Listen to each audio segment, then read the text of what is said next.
दोस्तों नमस्कार। स्वागत है आप सभी का एमजीवी स्टडी पॉइंट यूट्यूब चैनल में। तो दोस्तों रीजनिंग का एक इम्पोर्टेंट टॉपिक लेकर के उपस्थित है। आज का हमारा टॉपिक है वर्गीकरण। तो बात करेंगे वर्गीकरण में बेमेल शब्दों को छांटना या विजातीय या असंगत परीक्षण करना। इसमें हमें क्या करना होता है, किसी असमान या असंगत पद को बाहर निकालना होता है या ऑप्शन जो चुनना होता है। तो अब हम बात करेंगे कि इसमें जो 3 या 4 या हम कह सकते हैं कि 5 शब्द या शब्दों का समूह दिया होता है, उनमें से किसी एक को अलग करना होता है और वो किसी न किसी प्रकार इनसे अलग होता है। तो ये topic UP PCL, JMRC, HSSC, LDC, police, patwari और अन्य सभी एग्जाम के लिए इम्पोर्टेंट है। तो ज़रूर इस वीडियो को लास्ट तक देखें, लाइक शेयर भी करें और अभी तक अपने यूट्यूब चैनल को सब्सक्राइब नहीं किया है तो ज़रूर इसको सब्सक्राइब करें और अपने फ्रेंड्स को भी फॉरवर्ड करते रहिए। तो बात कर लेते हैं, सभी परीक्षाओं के लिए महत्वपूर्ण रहने वाला टॉपिक है और चलते हैं बात करते हैं। तो यहाँ पे हमारे पास से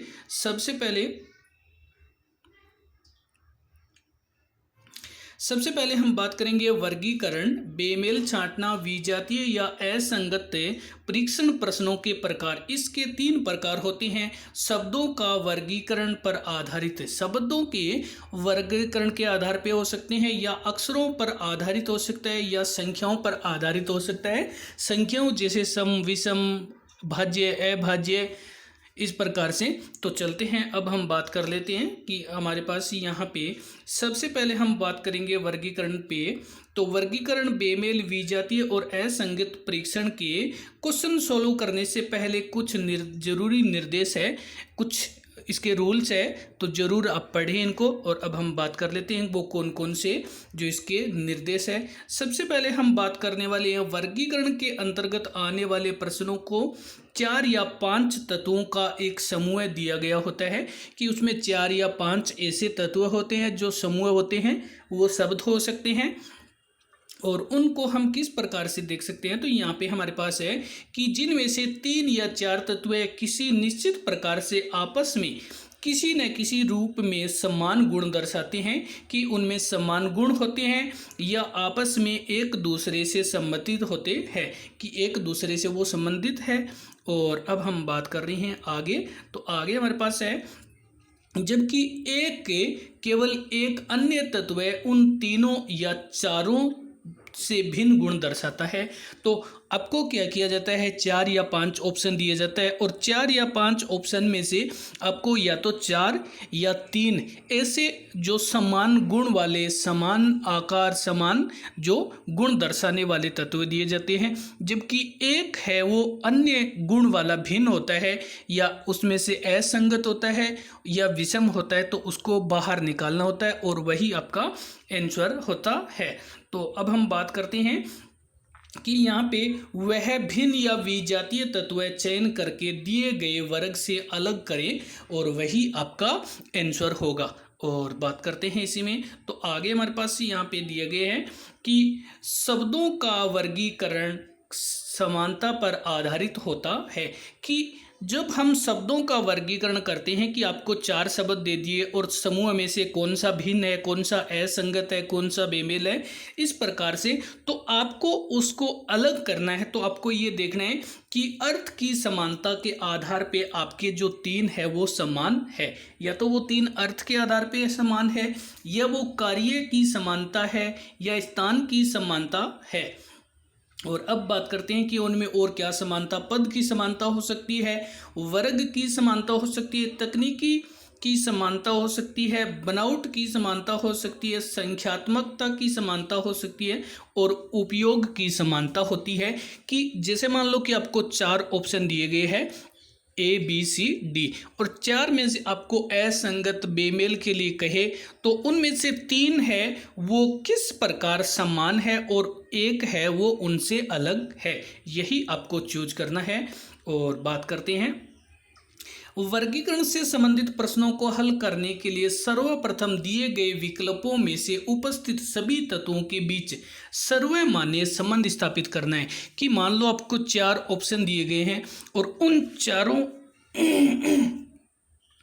और उन चारों ऑप्शन को जो आपको देखना है कि चारों ऑप्शन में क्या क्या समानता है और क्या क्या असमानता है। तो जो समानता है उनको अलग करके जो असमानता वाला है वो आप ऑप्शन चयन कर सकते हैं। और इसके आगे कुछ उदाहरण भी है, हम देखेंगे कि उदाहरण। तो यहाँ पे प्रयास करें कि जो तत्व सर्वमान्य संबंध की परिधि से बाहर होगा, क्योंकि उनमें कोई भी संबंध स्थापित नहीं होगा और उनसे किसी प्रकार से संबंधित नहीं है, वो हमारा आंसर होगा और वही उत्तर होगा। निम्न शब्दों का चयन करने के लिए, निम्नलिखित शब्दों का चयन करने के लिए कुछ जो कि निम्न बातों पर ध्यान देना आवश्यक है कि इस बेमेल या असंगत या विजात पद को अलग करने के लिए हमारे पास कुछ आवश्यक बातें हैं जिन पे ध्यान दीजिए। पहले बड़े क्षेत्र के रूप में या विस्तृत रूप का चुनाव करें। सबसे पहले आप ये देखें कि ये बड़े क्षेत्र के आधार पे है या विस्तृत के आधार पे है, और उसके बाद में ये देखें कि यदि उसमें चुनाव संभव न हो पाए तो घटते हुए क्रम में चुनाव करना चाहिए। जैसे भौगोलिक आधार पर पहले विश्व का, यानी पहले विश्व के रूप में देखें और विश्व के रूप के बाद में उसके जो महादेशों के बाद में देश और देश के बाद राज्य, राज्य के बाद में जिला और जिला के बाद में शहर आदि का चुनाव इस प्रकार से घटते हुए क्रम में आपको करना है कि उनमें देखना है कि इन तीन चीजों में ऐसी क्या समानता है, किस आधार पे ये समान है और ये किस आधार पे इनसे अलग है। तो लास्ट में इसके 10 उदाहरण भी दिए गए हैं, देखेंगे। तो अब हम चलते हैं, बात कर लेते हैं। तो आगे हमारे पास यहाँ पे की बात करें, प्राकृतिक सत्यता को प्राथमिकता देनी है। प्रकृति के आधार पे हमें प्राथमिकता देनी है, न कि कृत्रिम सत्यता के। उत्पाद एवं क्रिया दोनों हो तो पहले उत्पाद को प्राथमिकता दे। कि मान लो कोई भी है, जैसे उत्पाद और उसकी क्रिया है, तो जैसे आटे से रोटी बनती है तो हमें क्या करना है कि पहले उसके उत्पाद की ओर ध्यान देना है।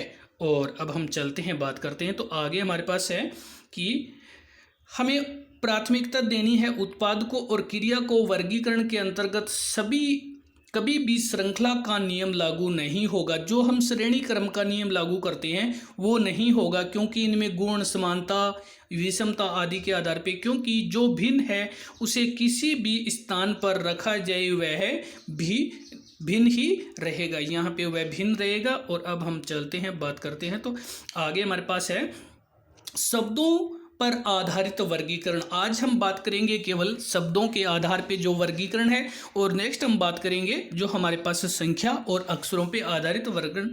तो इसके अंतर्गत 4 या 5 शब्द अथवा शब्द समूह दिए होते हैं, जिनमें से 3 या 4 जो शब्द या शब्द समूह होते हैं वो किसी न किसी प्रकार से एक समान होते हैं, और उनमें से एक जो समान शब्द या समूह होता है और उसमें से समान शब्द या असमान जो शब्द समूह होते हैं उसको चुनना होता है। तो हमें क्या करना होता है, समान के बाद में जो असमान होता है उसको चूज करना होता है कि जो शब्द समूह समान है उसको छोड़ करके असमान शब्द या शब्द समूह को चुनना होता है।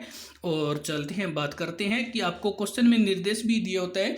और अब हम बात करते हैं कि शब्द वर्गीकरण पर आधारित प्रश्नों को हल करने के लिए अपने आसपास की सामान्य जानकारी होना बहुत आवश्यक है। कि आपको शब्द वर्गीकरण के आधार पे आपको अपने आसपास के परिवेश की और आपको सामान्य ज्ञान की भी जरूरत होगी। जैसे मान लो आपको 3 शहर के नाम दे दिए और उनमें से एक किसी देश का नाम दे दिया। अब वो 3 है, वो तो हो सकता है जिले हैं, लेकिन एक देश हो गया। 3 राजधानी का नाम दे दिया, एक देश का नाम दे दिया। तो इस प्रकार से वो आपको देखना है कि ये भिन्न किस प्रकार से है। मान लो यहाँ पे 3 पक्षियों के नाम दे देता है और एक किसी जलीय जंतु का नाम दे देता है, तो वो जलीय जंतु अलग हो सकता है। मान लो 3 पशुओं के नाम हो जाता है और एक किसी सरीसृप वर्ग के प्राणी का नाम हो जाता है, तो आपको किस प्रकार से अलग करना है ये वहाँ पे देखना बहुत आवश्यक है, और आपको इसके लिए सामान्य जानकारी होना बहुत ज़रूरी है। तो चलते हैं, बात कर लेते हैं। तो आगे हमारे पास क्वेश्चन स्टार्ट हो गए हैं और इसके 10 क्वेश्चन है जो आपको एग्जाम्पल तौर पे दिए गए हैं।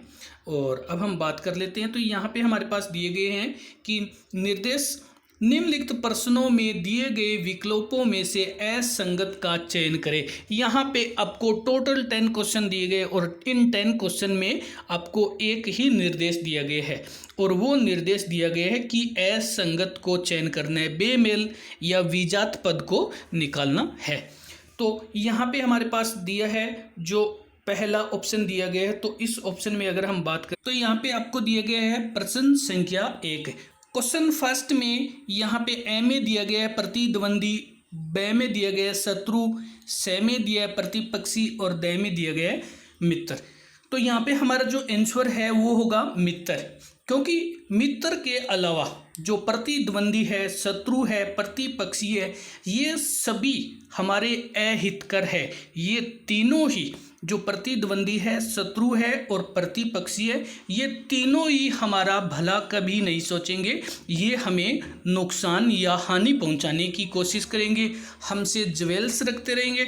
लेकिन जो मित्र है ये हमारी भलाई करता रहेगा और ये हमारा कभी भी बुरा नहीं सोचेगा। तो यहाँ पे हमारा आंसर द राइट है, जो कि इन तीनों से अलग है। और अब हम चलते हैं, बात करते हैं। तो आगे हमारे पास क्वेश्चन नंबर है, आगे question number second. Question second में एक दिया गया आपको मील और दूसरा सेंटीमीटर और तीसरे से में दिया गया लीटर और द में दिया गया है गज। तो यहाँ पे हमारा आंसर है लीटर। देखिए यहाँ पे जो लीटर है, इनके अलावा जो मील, सेंटीमीटर और गज, ये तीनों ही लंबाई मापने के कार्य में यूज किया जाता है। जो मीटर, सेंटीमीटर और गज, जो मील है, सेंटीमीटर है, गज है, ये लंबाई को नापने के कार्य में प्रयोग किया जाता है। जबकि लीटर होता है, ये किसी लिक्विड या तरल पदार्थ को मापने के लिए कार्य में लिया जाता है। और अब हम चलते हैं, बात कर लेते हैं। तो आगे क्वेश्चन नंबर है हमारा 3। क्वेश्चन 3 में कार, बस, जीप, स्कूटर। ऑप्शन ए में दे रखा है कार, ब में बस, स में जीप और द में स्कूटर दे रखा है। तो हमारा आंसर है स्कूटर, क्योंकि कार, बस और जीप ये तीनों ही 4 व्हीलर है, 4 पहिए वाले वाहन है, जबकि स्कूटर है वो 2 व्हीलर है। इसके आधार पे जो वर्गीकृत किया गया है, और ये स्कूटर बेमेल है या इनमें से विषम है, क्योंकि कार, बस और जीप तीनों तो 4 व्हीलर है, जबकि ये 2 व्हीलर है इसके आधार पे। और चलते हैं, बात कर लेते हैं। तो आगे हमारे पास क्वेश्चन नंबर है 4। क्वेश्चन 4 में हम बात करने वाले हैं प्रश्न संख्या 4। प्रश्न 4 में ए में दे रखा है समुद्र, ब में दे रखा है नदी, स में दे रखा है महासागर और द में दे रखा है तरण ताल। तो देखिए यहाँ पे हमारा आंसर ऑप्शन द है, तरण ताल। तो बात करेंगे समुद्र, नदी और महासागर, ये तीनों ही प्राकृतिक जल स्रोत है। समुद्र, नदी और महासागर ये प्राकृतिक जल स्रोत है, जबकि तरण ताल, जिसको हम स्विमिंग पूल कहते हैं, तरण ताल ये स्विमिंग पूल है और ये क्या है, कृत्रिम होता है, ये मानव निर्मित होता है। और ये तीनों समुद्र, नदी और महासागर ये प्राकृतिक स्रोत है। और चलते हैं, बात करते हैं। तो आगे हमारे पास क्वेश्चन नंबर है 5। क्वेश्चन 5 में हम बात कर रहे हैं, क्वेश्चन 5 ए में दे रखा है सास, बी में दे रखा है भतीजा, स में दे रखा है पोता और द में दे रखा है परदादा। तो यहाँ पे हमारा आंसर है सास। अब सास है, इनके अलावा यानी सास को छोड़ करके भतीजा, परदादा, पोता, ये तीनों ही पुल्लिंग है या पुरुष जाति का बोध कराने वाले शब्द है। भतीजा, परदादा और पोता ये तीनों पुरुष है, जबकि सास एक महिला है। और इसके आधार पे इनको जो कि असंगत है। और अब हम चलते हैं, बात कर लेते हैं। तो आगे हमारे पास क्वेश्चन नंबर है 6। और क्वेश्चन 6 में अगर हम बात करें तो यहाँ पे क्वेश्चन नंबर 6, इसमें ए में दे रखा है हृदय रोग विज्ञान, ब में दे रखा है मनोविज्ञान, स में दे रखा है न्यूरोलॉजी और द में दे रखा है नेफ्रोलॉजी।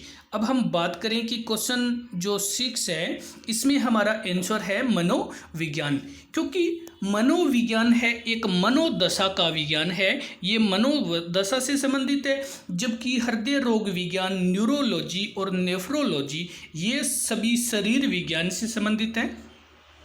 तो हृदय रोग विज्ञान, न्यूरोलॉजी और नेफ्रोलॉजी ये तीनों ही शरीर के अंगों से संबंधित है, जबकि ये है मानव के मन से संबंधित। और अब हम चलते हैं, बात करते हैं, तो आगे क्वेश्चन नंबर है 7।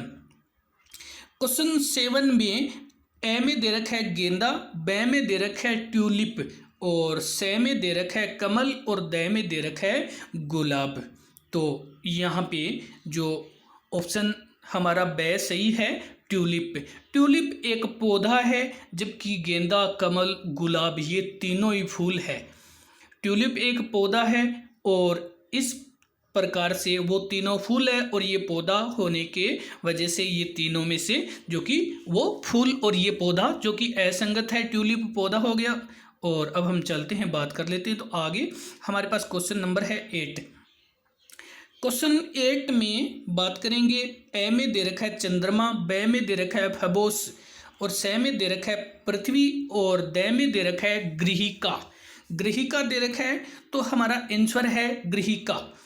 बात करेंगे कि गृहिका के अलावा सभी जो है ये ग्रह या उपग्रह है। चंद्रमा, फबोस और पृथ्वी ये सभी ग्रह या उपग्रह है, लेकिन जो गृहिका है ये मंगल एवं बृहस्पति ग्रहों के पथों के बीच एक बड़ी संख्या में पाए जाने वाले जो कि विशाल आकार के दिव्य निकाय है। और चलते हैं, इसी के साथ में बात कर लेते हैं। तो आगे क्वेश्चन नंबर है हमारा 9। क्वेश्चन 9 में ए में दे रखा है भूगोल, ब में दे रखा है भौतिकी, से में दे रखा है रसायन विज्ञान और द में दे रखा है जीव विज्ञान। तो यहाँ पे हमारा आंसर है ऑप्शन ए भूगोल। भूगोल है वो इन तीनों से अलग है, जो भौतिकी, जीव विज्ञान और रसायन विज्ञान ये तीनों ही विज्ञान के विषय है, जबकि भूगोल है वो एक आर्ट का विषय है। भूगोल आर्ट का विषय है, या हम कह सकते हैं ये कला का विषय है, ये कला या आर्ट का विषय है, जबकि भौतिकी है विज्ञान है और जीव विज्ञान और रसायन विज्ञान है ये साइंस के पार्ट है।